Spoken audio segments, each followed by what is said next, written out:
Never ignore ఎ missing tooth.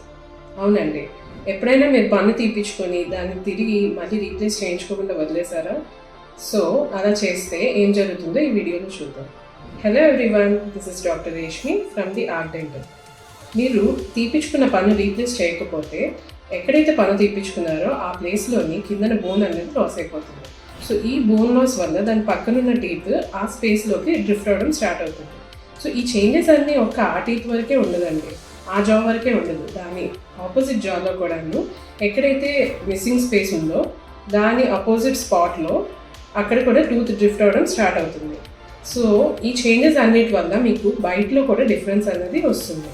మీ బైట్లో difference రావడం వల్ల మీ చూయింగ్లోని eventually ఇది ఇలా కొన్నాళ్ళు జరగడం వల్ల లాంగ్ రన్లోని మీ టెంపరోమాండిబులర్ జాయింట్ అంటే ఇక్కడున్న జాయింట్ మీద కూడా ఎఫెక్ట్ పడుతుంది. సో దానివల్ల ఆ జాయింట్ పెయిన్, దాని రిఫర్డ్ పెయిన్, ఇయర్ పెయిన్ అవన్నీ ఉంటున్నాయి. టీత్ మాలైన్మెంటే కాకుండా మన ఫేషియల్ అపియరెన్స్ కూడా మారుతుంది. అంటే ఇక్కడ ఉండే ఫేషియల్ మజిల్స్లోని టోన్ అన్నది కూడా తగ్గుతుంది అన్నమాట. సో దానివల్ల సంకన్ చీక్ అపియరెన్స్ అండ్ ఆల్సో కొంచెం లిటిల్ ఏజ్డ్ అపియరెన్స్ ఉంటుంది. సో ఫ్రంట్ టీత్ కనుక ఒకవేళ రీప్లేస్ చేసుకోకపోతే మీ స్పీచ్లోని, మీ అపియరెన్స్లోని కొంచెం చేంజెస్ అనేవి కనిపిస్తాయి. So as early as possible పన్ను తీపించుకోగానే రీప్లేస్ చేయడానికి ట్రై చేయండి.